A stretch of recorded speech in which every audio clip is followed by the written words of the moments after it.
Bienvenidos todos al servicio del día de hoy. Los que no saben, nosotros estamos en una serie sobre la oración. Estamos en una serie sobre la oración del Padre Nuestro. Y lo que hemos venido haciendo cada semana es revisar cada una de las líneas de la oración del Padre Nuestro en nuestro estudio. Hoy nos corresponde estudiar la línea hágase tu voluntad. Hágase tu voluntad. Nosotros vivimos en una sociedad que ve cualquier sumisión y cualquier autoridad como esclavitud. ¿Cierto? El lema de la sociedad en la que nosotros vivimos es: a mí nadie me dice lo que yo tengo que hacer.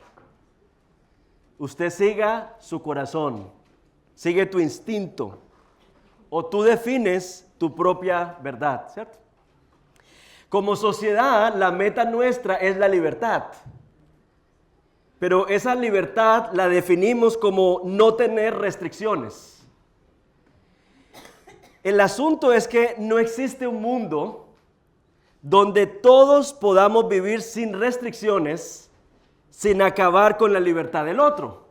Por ejemplo, si yo quiero ser libre de poner música a todo volumen hasta las 3 de la mañana, mis vecinos van a perder la libertad de dormir en paz. Entonces es como una ilusión que tenemos, pero que es una ilusión, esa es una ilusión. No es real. No podemos todos vivir en libertad sin restricciones, sin nosotros acabar la libertad del otro. Y por eso, la primera pregunta es: ¿por qué necesito orar? Hágase tu voluntad y no la mía. O sea, ¿por qué yo necesito hacer esta oración? Y yo creo que en primera instancia nosotros necesitamos hacer esta oración porque somos personas cambiantes. ¿Estamos de acuerdo con eso? Somos personas cambiantes. Nuestro yo es un amo terrible. Un día quiere una cosa, al día siguiente quiere otra. Hoy quiere ir a París, mañana quiere ir a Grecia. En la mañana quiere comer frijoles, en la noche piensa que mejor hubiese comido lentejas. O sea, nuestro yo es un amo terrible. Es de doble ánimo. Y por esa razón, entonces, nuestros sentimientos fluctúan, nuestras metas cambian, nuestros deseos viven en conflicto. Por eso tenemos que decir: hágase tu voluntad y no la mía. Porque la mía es una cosa en la mañana y otra cosa en la noche. Pero también porque nuestra voluntad es muy influenciable. Nosotros nos levantamos muy tranquilos. Abrimos nuestras redes sociales, vemos a otras personas viajando y compramos un billete para irnos de vacaciones a Turquía. ¿Y qué generó ese impulso entre yo levantarme bien a luego sentirme que mi vida es una miseria y que no vale la pena ser vivida? Bueno, que vi algo en las redes sociales que provocó esto en mí y me llevó a comprar un tiquete. Nuestra voluntad es influenciable. Y como nuestra voluntad es influenciable, servimos al consumismo. Creemos que en la próxima compra vamos a tener la satisfacción que tanto deseamos. Yo creo que todos hemos vivido la experiencia de estar viendo, bueno, a mí me pasaba de que cuando quería un nuevo Mac, entonces me iba a la página web y lo miraba y lo miraba y lo miraba y lo miraba. Luego me iba al Apple Store en Stratford y entonces cacharreaba un poquito, término colombiano, cacharreaba un poquito la máquina a ver qué tal, y luego lo compraba y 2 días después estaba bajo la cama. Porque toda esa ilusión, toda esa promesa de que si me compras tendrás felicidad, se acaba. Y así pasa con la voluntad nuestra, que piensa que es influenciable. Por otro lado, nosotros necesitamos hacer esta oración: hágase, Señor, tu voluntad y no la mía. Porque en la sociedad en la que vivimos, nosotros pensamos que entre más libertad vamos a tener más felicidad. Si tú haces lo que tú quieres y nadie te restringe, vas a ser más feliz. Bueno, yo quiero recordarles que vivimos en la sociedad más libre en términos de opciones. ¿Cierto? Nosotros vamos a un restaurante y no solamente podemos comer queso mozzarella, podemos comer queso cheddar, o sea, tenemos más opciones, tenemos más autonomía, podemos trabajar desde casa, tenemos más opciones, tenemos más autonomía y no habíamos estado más ansiosos, más deprimidos y más vacíos, especialmente entre los jóvenes que han crecido con más libertad que cualquier generación antes que ellos. La generación de nuestros padres trabajaba 20 años en la misma empresa y estaban profundamente agradecidos de tener trabajo para comprar carne y llevar al mediodía la comida a la casa. Somos la generación con más opciones, cambian de trabajo cada 4 meses los jóvenes. Ay, es que el manager, es que esto, es que lo otro, es que no sé qué, es que no me gustó, es que me miró, es que... Tenemos más opciones, tenemos más libertad, pero nos estamos dando cuenta que esa premisa es falsa. Entre más libertad y menos restricciones tenga, más feliz voy a ser. Es falso. Tienes más libertad y la gente está más ansiosa, la gente está más deprimida, la gente está carente de propósito en la vida. Por eso necesitamos orar, no mi voluntad.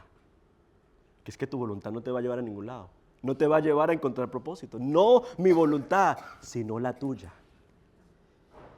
¿Qué significa esto de hágase tu voluntad en la tierra como en el cielo? Básicamente nos está recordando que en el cielo es un modelo para la tierra, ¿cierto? Para nosotros entender lo que estamos pidiendo, vivir aquí en la tierra. Y hace 8 días, cuando estábamos hablando de venga a nosotros tu reino, es claro que no estamos viviendo en la plenitud del reino de Dios. Es claro que vivimos en medio de robo, de asesinatos, no más esta semana, todo lo que ha pasado. Estamos viviendo en medio de una sociedad que no refleja los valores del reino de Dios. Y por eso le clamamos al Señor, venga a nosotros tu reino. Pero también, Señor, venga tu voluntad. Y necesitamos entender lo que pasa en el cielo. En el cielo es el lugar en donde hay siempre obediencia gozosa a Dios. Cada vez que se menciona el cielo en la Biblia, pensemos por ejemplo en Lucas 15, cuando dice que hay gozo en el cielo por un pecador que se arrepiente. Cada vez que se menciona el cielo es un lugar donde Dios reina, donde Dios gobierna, pero la gente está gozosa. La gente está feliz porque el gobierno de Dios trae estabilidad, trae paz, trae todo aquello que tanto necesitamos. Los ángeles que están alrededor del trono dicen la bendición, la gloria y la sabiduría sean a nuestro Dios. ¿Por qué están gozosos obedeciendo a Dios? Porque han entendido que la sabiduría le corresponde a Dios, la sabiduría le pertenece a Dios. Dios no solamente lo sabe todo, Él no solamente es omnisciente, Dios es omnisapiente. En otras palabras, Él sabe siempre lo que es mejor en cada situación. Y por esa razón, hay gozo en los cielos. Porque hay gozo en ser dirigidos por Dios. Imagínate que tú tienes un problema y te asignan al mejor coach, a la persona más especializada en ese problema que tú tienes para acompañarte en el proceso. ¿No tendrías tu sumo gozo?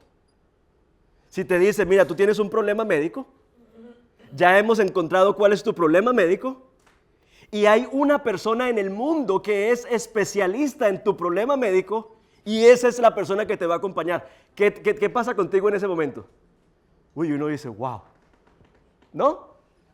Uno dice, qué privilegiado soy, qué bendecido soy que tengo el mejor oncólogo, tengo el mejor profesional acompañándome en este proceso. Básicamente los ángeles han entendido que Dios es omnisciente, lo sabe todo, pero que Dios es infinitamente sabio y por eso es un gozo que Él sea el que dirija nuestras vidas. Por eso esta oración de hágase Señor tu voluntad no debería ser como qué pereza. Me toca someterme al aguafiesta de Dios, que lo único que hace es cohibirme y limitarme con sus no matarás, no mentirás, no, arruinarme el parche. No, los mandamientos del Señor no buscan arruinarnos la vida, buscan mantenernos en gozo.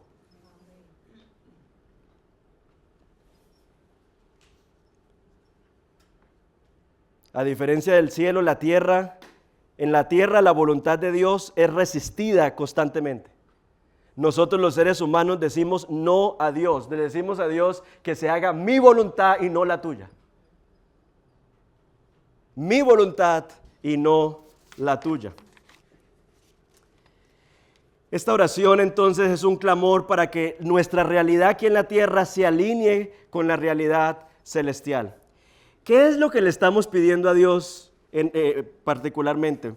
Bueno, quiero leer lo que dice el Catecismo de Heidelberg. Dice, lo que le estamos pidiendo a Dios con esta petición es que nosotros y todos los hombres renunciemos a nuestra propia voluntad. ¿Qué es lo que le estamos pidiendo a Dios? Le estamos pidiendo que todos nosotros renunciemos a nuestra propia voluntad y sin murmuración alguna obedezcamos la suya, que es la única buena. Para que así cada uno cumpla su oficio y vocación y fielmente lo hagan como los ángeles en el cielo.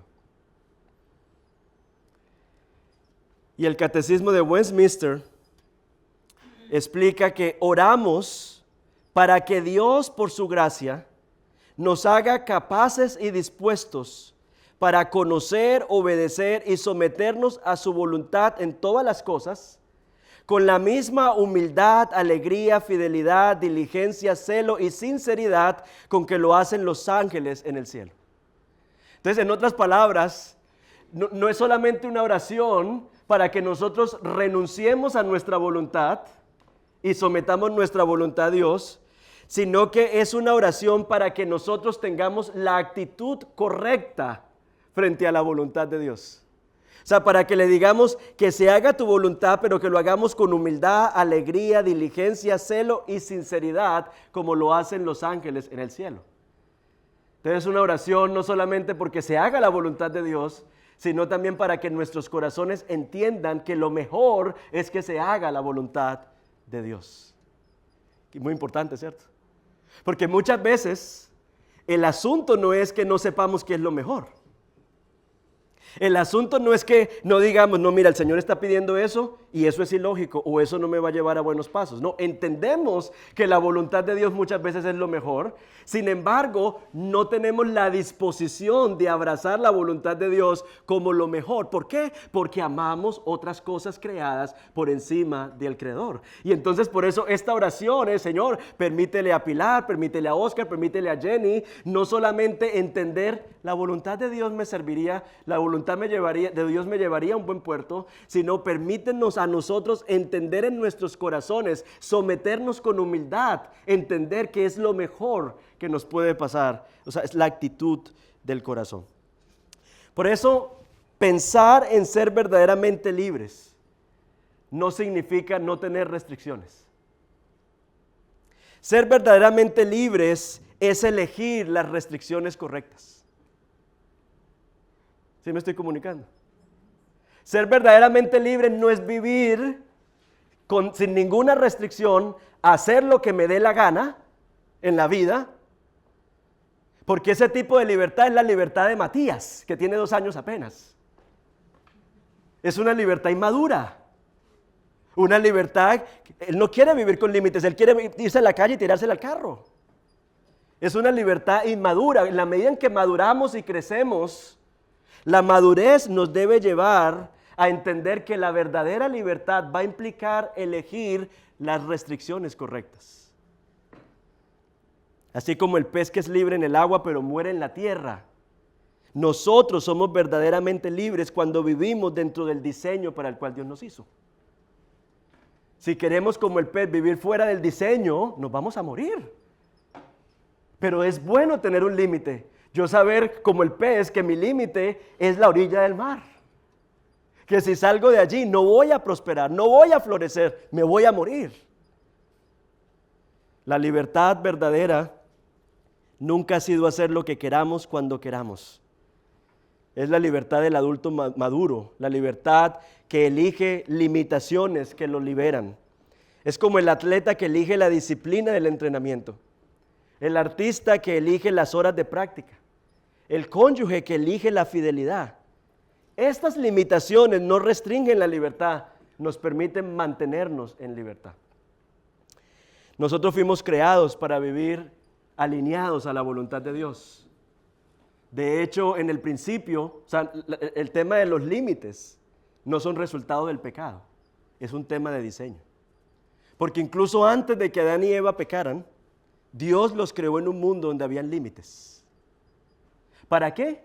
Para que ellos orientaran su vida siempre con relación al consejo y la instrucción de Dios. Nosotros no fuimos creados para ser llaneros solitarios o para simplemente seguir nuestro instinto. Nosotros desde el principio fuimos creados para vivir en dependencia del consejo de Dios. Es tan así que cuando nosotros tenemos un problema, ¿qué hacemos? Bueno, antes llamábamos a gente mayor para ver qué hacíamos, ¿cierto? Por ejemplo, uno con los hijos, ¿qué voy a hacer? Voy a llamar, ya no llamamos a TikTok, ¿cierto? Y entonces le preguntamos, o al Instagram, ¿qué hago cuando el niño está ¿cierto? Pero buscamos consejo. O sea, hay una inclinación en nosotros a buscar consejo.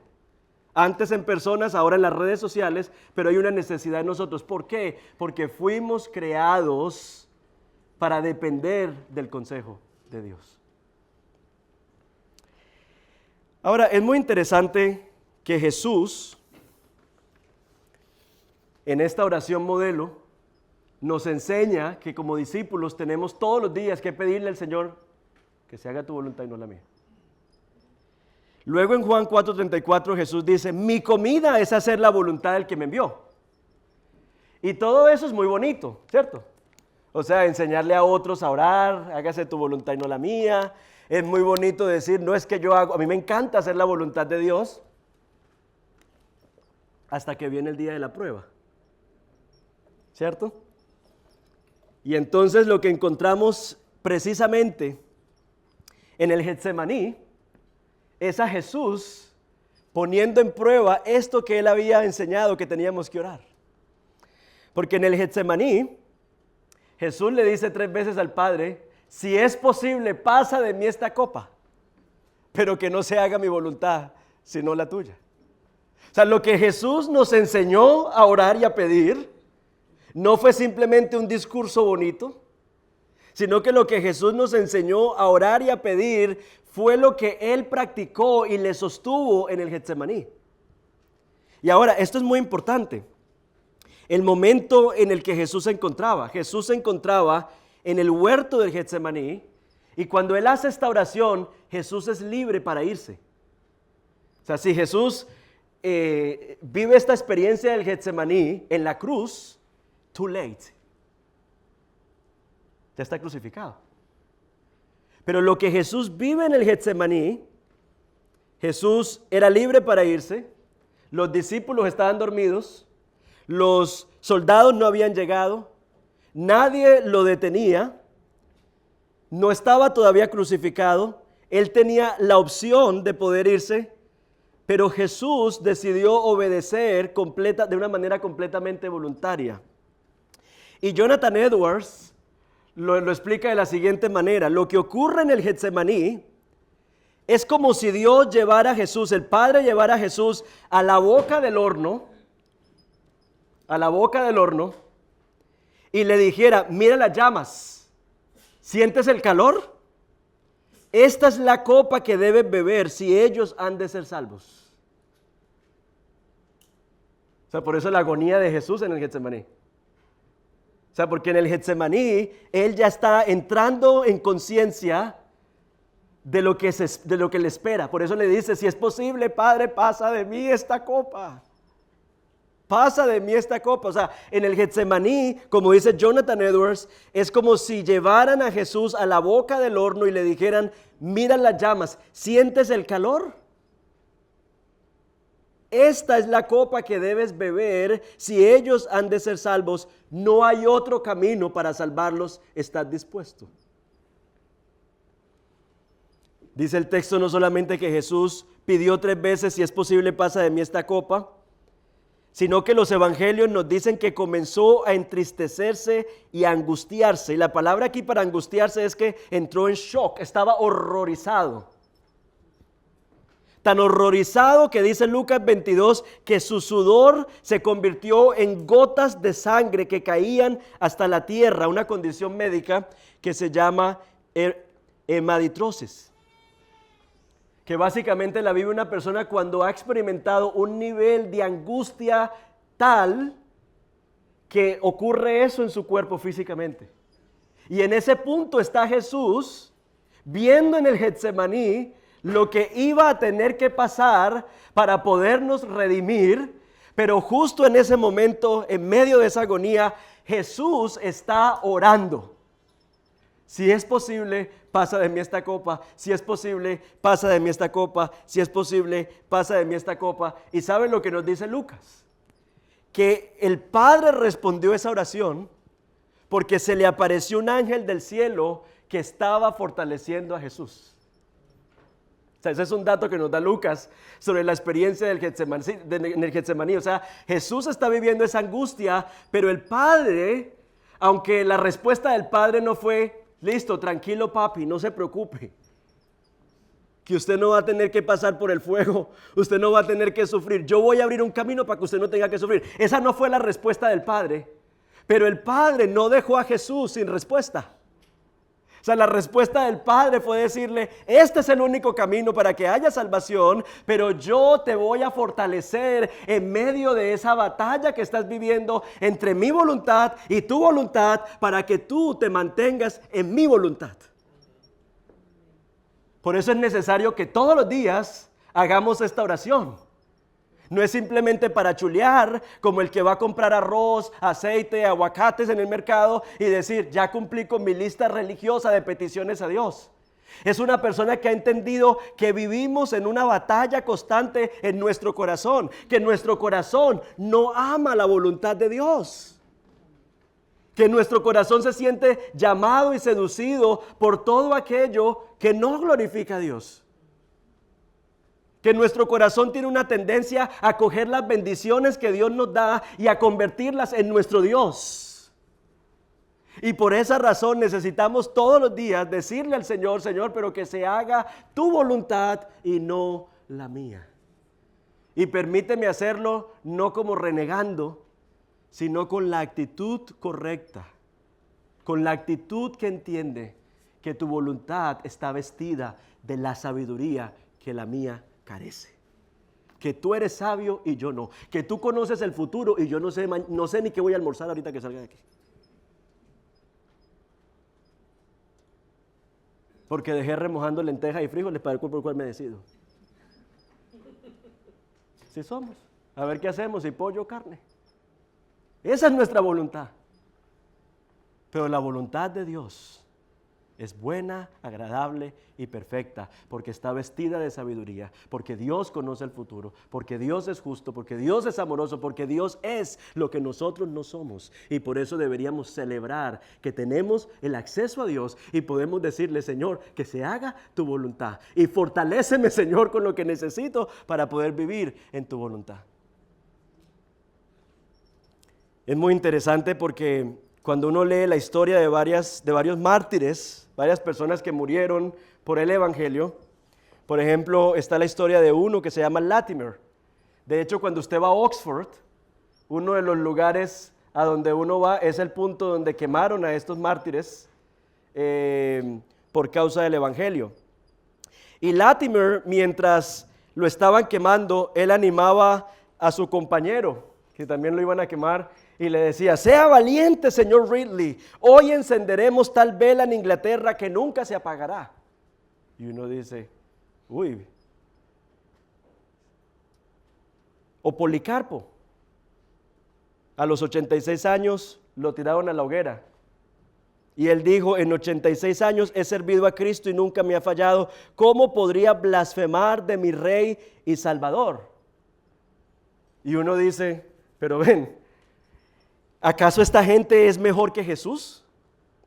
O sea, ¿cómo es posible que esta gente frente a la hoguera tengan esta actitud gloriosa, llena de esperanza, pero vemos a Jesús en el Getsemaní, angustiado y afligido?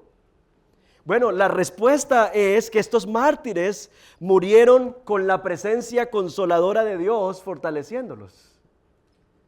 Mientras que Jesús murió experimentando la ausencia de Dios en la cruz. O sea, cuando Esteban es apedreado, ¿qué pasa cuando Esteban es apedreado? Esteban ve el cielo abierto y ve al Hijo de Dios al lado del trono. O sea, Esteban murió apedreado, pero no sin el consuelo y la fortaleza del Hijo de Dios en medio de su martirio. Pero Jesús en la cruz murió con la ausencia total de Dios. Por eso le dijo, Dios mío, ¿por qué me has abandonado? Por eso Jesús le dice, si es posible, pasa de mí esta copa. Pero la copa no es el sufrimiento físico solamente. La copa es el juicio de Dios por el pecado humano. Así como lo dijo Isaías, despiértate, levántate, oh Jerusalén, que bebiste de la mano de Jehová el cáliz de su ira. O sea, en otras palabras, lo que Jesús sabe que va a experimentar es que en la cruz Él va a tomar nuestro lugar, el lugar de Valentina, el lugar de Cristina, el lugar de Oscar en la cruz, y que como resultado de esa identificación, Él va a experimentar todo lo que Dios siente contra la humanidad por causa de nuestro pecado. Y esa relación, que a veces cantamos aquí eterna relación, esa eterna relación de amor en la que ha vivido el Padre y el Hijo eternamente, en ese momento el Hijo tomando nuestro lugar iba a sentir la ausencia de Dios por causa del pecado. Y por eso Jesús dice, si es posible, pasa de mí esta copa. Esa es la copa que Jesús quiere que pase de Él. Por eso nosotros somos muy privilegiados. Porque nosotros ahorita podemos decir, Señor, si es posible, pasa de mí esta copa. Sabiendo que Jesús mismo está intercediendo por nosotros. En medio de nuestros valles, en medio de nuestro peregrinaje. O sea, nosotros no estamos solos. Cuando nosotros le decimos al Señor, Señor, tú me estás pidiendo esto y esto está muy duro de entregártelo. Tú me estás pidiendo esto y yo siento que me estás matando con lo que me estás pidiendo, Señor. Yo siento que esa relación, esto que me estás pidiendo, Señor, está como cortando una parte de mí. Porque es que si nosotros no sentimos que la voluntad de Dios hace eso en nosotros, entonces nosotros no estamos pidiendo ni estamos viviendo en la voluntad de Dios.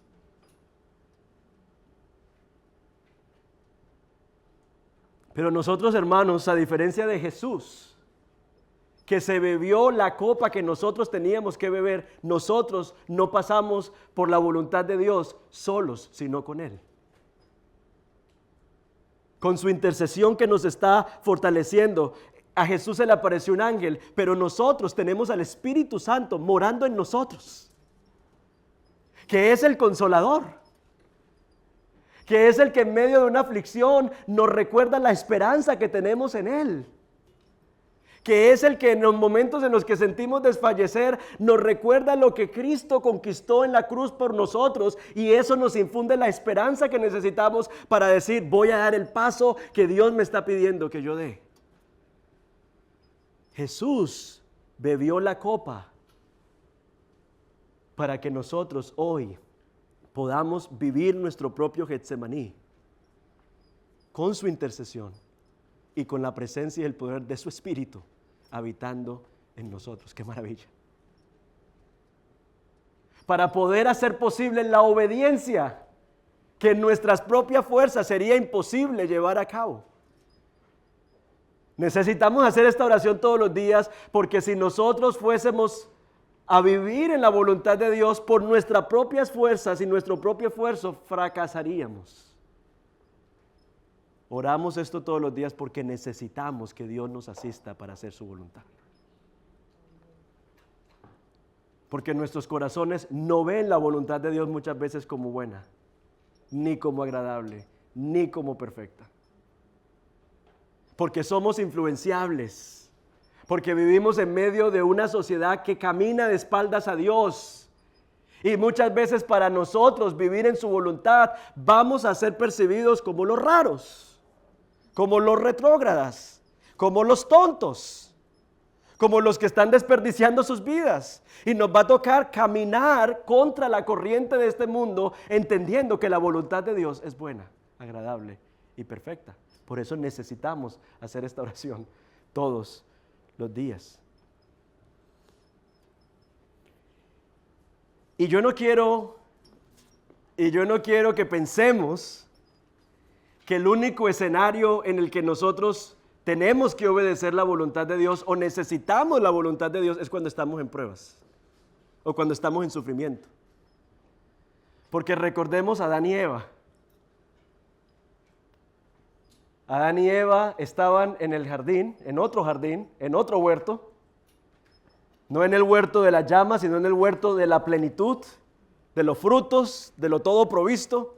Y en medio de ese huerto, Adán y Eva dijeron que se haga mi voluntad y no la tuya.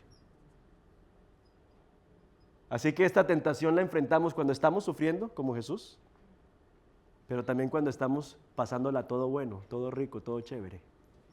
¿Sí o no? O sea, es en la prosperidad y en la crisis que necesitamos hacer esta oración. Claro, en la crisis somos más conscientes de que necesitamos hacer la oración, pero no quiere decir que la tentación no sea mayor en medio de la prosperidad. Porque ¿saben qué pasa en medio de la prosperidad?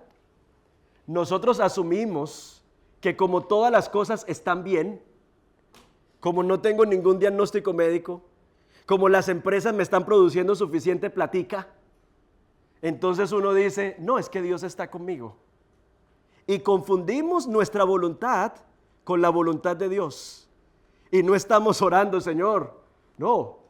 ¿Cuál es tu voluntad en medio de esta situación? Porque como dice la palabra, hay caminos que al hombre le parecen correctos, pero su fin es fin de muerte.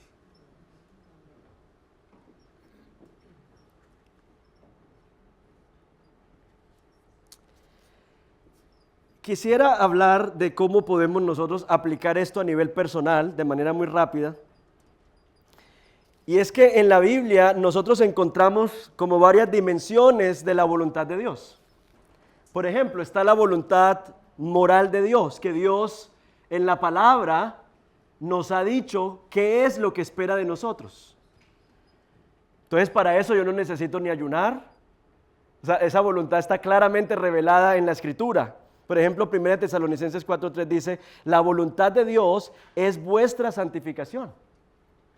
¿Cuál es la voluntad de Dios? Que tu vida gire alrededor de Dios y de sus propósitos, que tú tengas en tu corazón a Dios como lo más supremo en tu vida. Esa es la voluntad de Dios. Porque una vez Dios es lo más supremo en mi vida, yo vivo el sexo de una manera apropiada, yo vivo mis finanzas de una manera apropiada, o sea, que Dios sea santificado como lo supremo en mi vida, y cuando Él es el sol de mi sistema solar, entonces todo lo demás encuentra su lugar. Mis relaciones, mis prioridades, mi trabajo, todo encuentra su lugar cuando Él es el centro y Él es el eje. Esa es la voluntad de Dios. Yo no necesito ayunar para eso. Yo lo que necesito es decirle, Señor, fortaléceme para hacer tu voluntad. Pero hay otra dimensión de la voluntad de Dios que uno no encuentra un versículo en la Biblia que dijera, sí, vete para Colombia. Empaca todo y vete para Ecuador, ¿cierto? Uno quisiera empaca y vete para Miami, ¿cierto? O sea, uno quisiera que existieran esos versículos en la Biblia, porque así, pues muy fácil. Santiago 4:12, vete para Madrid, ¿cierto? Entonces sería muy fácil. Pero nos toca navegar muchas veces la voluntad de Dios de una manera que entender la voluntad de Dios es ejercer discernimiento espiritual.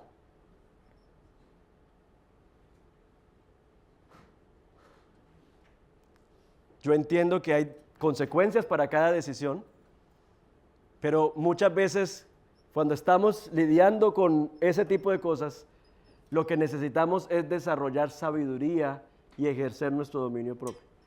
Yo a ustedes les he comentado esta experiencia que yo viví hace muchos años, y la viví cuando estaba terminando mis estudios del seminario.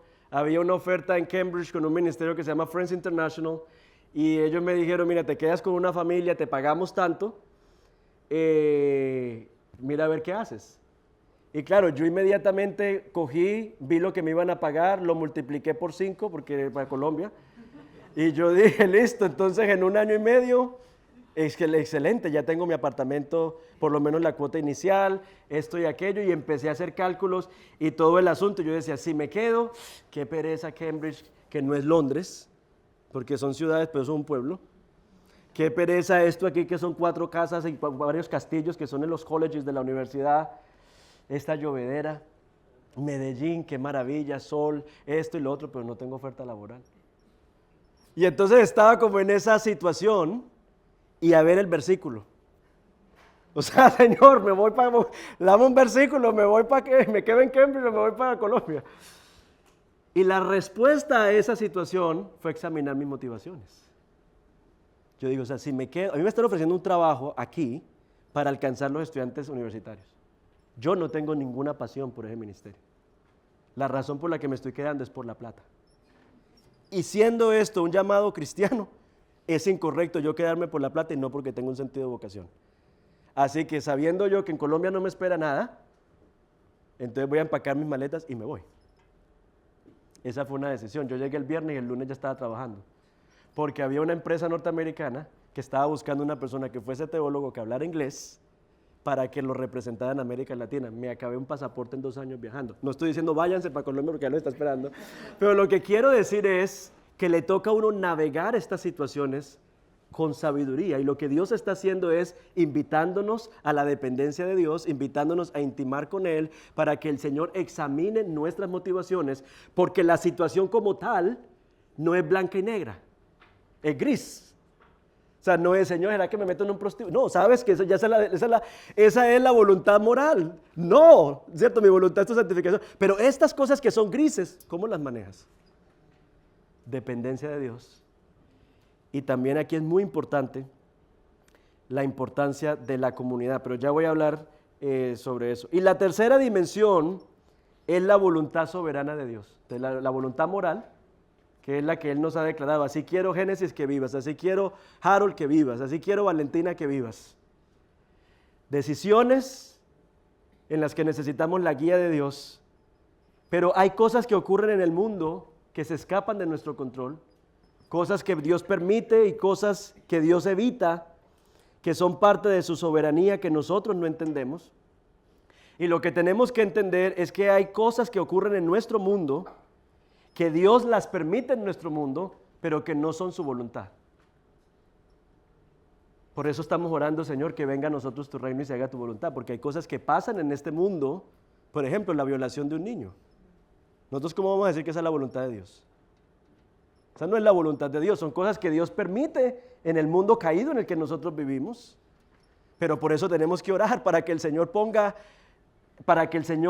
cuentas el mundo, y para que todo lo que está fuera de su voluntad perfecta para nuestro mundo se alinee y podamos decir, se está haciendo la voluntad de Dios en la tierra como en el cielo.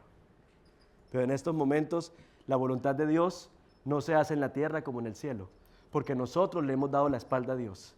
Y en reclamar nuestra autonomía hemos generado el caos en el que estamos viviendo. En el mundo en estos momentos hay más de 40 millones de personas que son trata de personas. Esa es como la población de Canadá. O sea, ¿ustedes se imaginan eso? Todo un país esclavizado porque le sacan los órganos a la gente o porque las personas están esclavizadas a tener relaciones día y noche, día y noche. O sea, esto es una cosa. En nuestro mundo ocurren cosas que no reflejan la voluntad de Dios. Y por eso tenemos que orar y decir, Señor, que se haga tu voluntad en la tierra como en el cielo. Porque, Señor, cuando tu voluntad no se hace en la tierra como en el cielo, todos sufrimos. Todos sufrimos. Y decir, ¿por qué Dios permite eso? Todos sufrimos como consecuencia del pecado del otro, del egoísmo del otro. Todos sufrimos. Por eso quisiera muy rápidamente que pensemos en cómo distinguir entre la voluntad de Dios y mis deseos. Y número 1, la voluntad de Dios nunca contradice su palabra. Entonces, lo primero que tenemos que hacer es ir a la palabra, porque en la palabra nosotros tenemos allí el reflejo de la voluntad de Dios, del carácter de Dios, y lo primero que necesitamos es ir a la palabra. Pero número 2, es bueno buscar consejo en otras personas. Yo no sé si a ustedes les ha pasado, pero muchas veces otra gente ve más claramente el problema mío. Porque uno está en el cóctel de sueños, esperanza, temores, que no logra uno ver con claridad la situación, y otra persona fuera de la situación te dice, no, es que eso es así, así, así, y uno dice, ve, ¿con qué claridad? O con qué claridad uno ve los problemas ajenos, ¿cierto? ¿Cómo los soluciona rapidito? Es que lo que ella tiene que hacer es saltar del parapente, ¿cierto? Entonces vemos muy rápidamente, muy fácilmente a veces desde afuera. Bueno, hermanos, busquemos el consejo de creyentes maduros. En Proverbios 11:14 dice, en la multitud de consejeros hay seguridad. Nuestro corazón es engañoso, por eso necesitamos la comunidad. Pero número 3, ya yo puse el ejemplo de Cambridge y Colombia, examina tus motivaciones. A veces la manera de salir de esa zona gris, no es blanco, no es negro, no es tan fácil, es ¿por qué te quieres ir? ¿A qué le estás huyendo? ¿Qué es lo que no quieres enfrentar? O sea, la respuesta está en otro lado, es en tu corazón. O sea, estás huyendo, te quieres ir por las razones correctas, o sea, ¿qué es lo que está pasando? Y número 4, observa el fruto. La voluntad de Dios siempre va a producir el fruto del Espíritu, no ansiedad, no relaciones destruidas. Entonces, si tú tienes que tomar una decisión con respecto a alguien o algo, y tú dices, examina el fruto, bueno, ¿cuál va a ser el resultado final de esta decisión que yo estoy tomando? Porque el resultado final de esa decisión que yo estoy tomando tiene que ser la gloria de Dios y la edificación de otras personas. La gloria de Dios y la edificación de otras personas. Ese es el fruto que nuestras decisiones deben producir, si estamos tomando una decisión conforme a la voluntad de Dios. Entonces, primero, ve a la palabra. Segundo, busca consejo de personas. Tercero, examina tus motivaciones. Y cuarto, observa el fruto de esas decisiones. ¿Glorifican a Dios o no? Hermanos, orar hágase tu voluntad no es una fórmula, es una declaración de guerra contra nuestra carne. Es una rendición diaria, es un Getsemaní cotidiano, pero también es el camino a la verdadera libertad, al gozo y a la vida abundante que Cristo prometió. Porque Él dijo que el que quería encontrar su vida, la tenía que perder. Y perderla es como la sociedad ve nuestra entrega a la voluntad de Dios. Es que esta está desperdiciando su vida. Es que esta está perdiendo su vida. Así lo ve el mundo. Pero el que pierda su vida por causa de mí, la encontrará. Vamos a orar, dándole gracias al Señor por su palabra y por este corto mensaje que hemos escuchado el día de hoy. Padre, te agradecemos infinitamente por dejarnos en Cristo Jesús el ejemplo de cómo orar, pero también la realidad de cómo orar en medio del sufrimiento. Estamos profundamente agradecidos con nuestro Señor Jesucristo, porque nosotros podemos caminar en medio de la voluntad tuya con la presencia del Espíritu Santo en nuestros corazones y con el ejemplo de Cristo mismo en la palabra. Nosotros podemos caminar en medio de tu voluntad, Señor, no experimentando tu ausencia, sino tu presencia. Porque Cristo Jesús en la cruz experimentó esa ausencia para que ninguno de nosotros tengamos que experimentar tu ausencia. Señor, perdónanos porque carecemos de sabiduría, no porque tú no nos quieras dar sabiduría, sino porque no la pedimos. Tu palabra dice que el que esté falto de sabiduría la pida y tú la darás abundantemente. Pero nosotros, Señor, somos orgullosos. Creemos saber cómo organizar nuestras vidas. Constantemente, Señor, a través de nuestras acciones te decimos que no te necesitamos, que nosotros sabemos cómo dirigir nuestro mundo. Y esa, Señor, es una completa arrogancia, porque tú nos hiciste para vivir dependientes de tu consejo. Señor, yo quiero pedirte para que tú traigas tu paz y tu perdón sobre el corazón de aquellos que han tomado acciones fuera de tu voluntad. Te pido, Señor, para que les permitas vivir con las consecuencias, pero también les permitas experimentar tu perdón. Guárdanos, Señor, del castigo, guárdanos, Señor, de la acusación constante de Satanás, que muchas veces nos vive recordando que no hemos sido perdonados cuando en realidad ya tú nos perdonaste. Señor, te agradecemos porque tú eres tan poderoso que a pesar de nuestras malas decisiones, tú tienes la capacidad de redimir nuestras malas decisiones. Señor, y en mi oración, uno mi voz a todos mis hermanos aquí, porque a todos nos cuesta, Señor, caminar en tu voluntad. A todos nos cuesta escoger el perdón en vez de la venganza. A todos nos cuesta, Señor, caminar como Cristo nos invita a caminar. Y esa es la voluntad tuya, que vivamos como Él vivió. Permítenos, Señor, recordar que vivimos es para tu gloria y no para nosotros. Señor, es mi oración que si hoy hemos escuchado tu voz, tu palabra, Señor, haga el efecto en nuestras vidas para el cual tú la has enviado. En el nombre de Cristo Jesús. Amén y amén.